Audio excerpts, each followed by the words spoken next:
60644. 60302. Two American zip codes separated by just 13 steps, roughly 40 feet.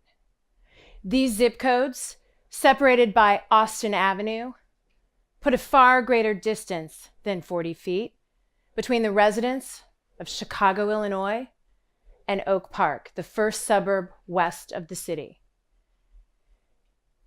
The distance, as measured by the permutation of the last 3 digits of the zip codes of the residents, predict the quality of life for those living on either side of this invisible line.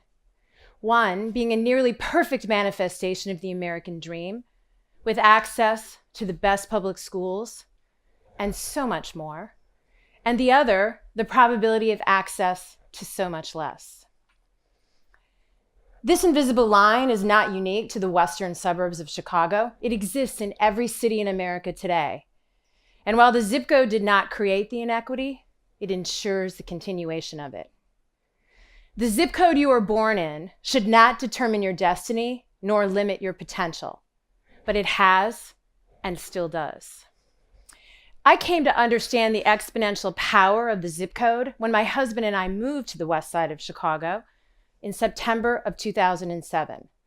Before that, we had been living in Oak Park in a traditional Chicago-style 2-flat apartment building. A 2-flat is exactly like it sounds, a building with 2 apartments. And we had always lived in a 2-flat since we'd been married, and we'd grown tired. We wanted to own our own home, not share a building. Now, it may be a distant memory, but it was the fall of 2007, right before the housing market imploded, triggering the Great Recession of 2008. We had been looking for months, and all of the houses were either too expensive or needed too much work for the asking price. I remember turning down the street where I now live, feeling an overwhelming sense of joy. And I thought to myself, this is where I belong. And we bought our house. A year later, our house was worth 50% of what we paid for it. And when I asked my banker why, he said, because of your zip code. The quantitative evidence for the opportunity gap is overwhelming and precise. So precise that there is now an opportunity atlas. It's a questionnaire you can take, and based on your zip code, you'll get a quality of life index based on a number of factors: median income, access to parks, health outcomes, crime. In the 60302 zip code, the median income skews towards the highest. They've had steady economic growth over the last 10 years of just under 1%, and the rents average about $1,000. In the 60644 zip code, they've not had economic growth. They've had a decline of nearly 20%. The rents are only $150 less, only $150. And between 2005 and 2009, there were 6,700 residents sentenced and incarcerated. Just 13 steps to the west in the 60302 zip code, during that same time framework, 311 residents were convicted and sentenced to prison. Now, I share this information not because my banker was wrong, but because he, like most of us, did not have access to all of the information.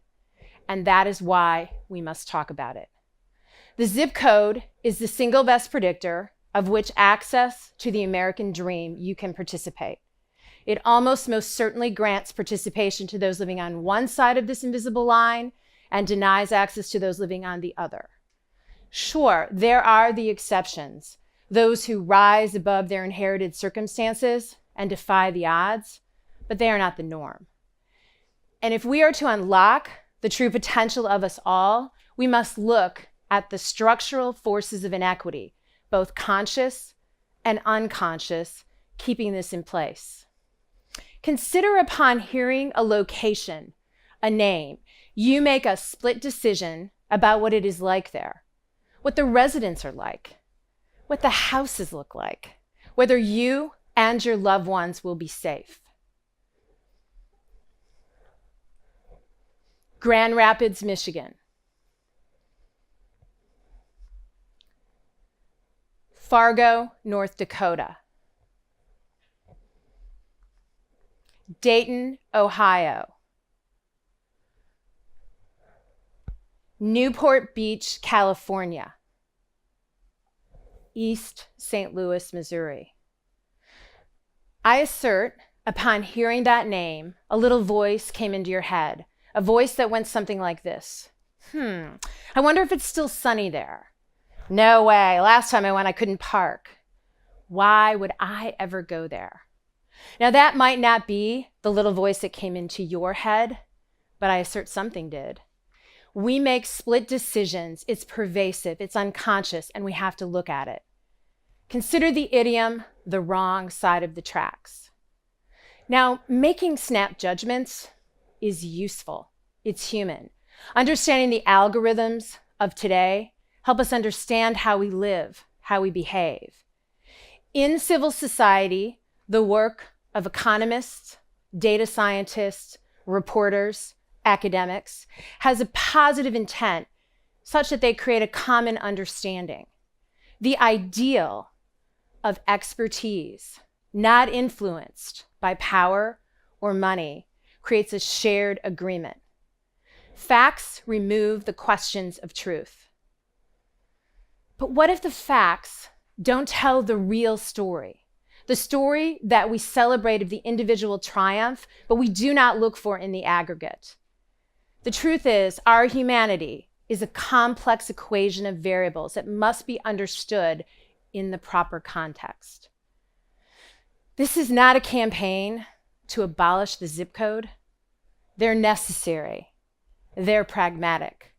What I would like to do is challenge the inherent assumptions we have that impact how we see one another, that's associated with the zip code, how they limit what is possible, our shared humanity, our right to opportunity.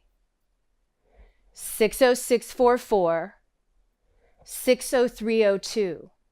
We are not 13 steps apart. We are one.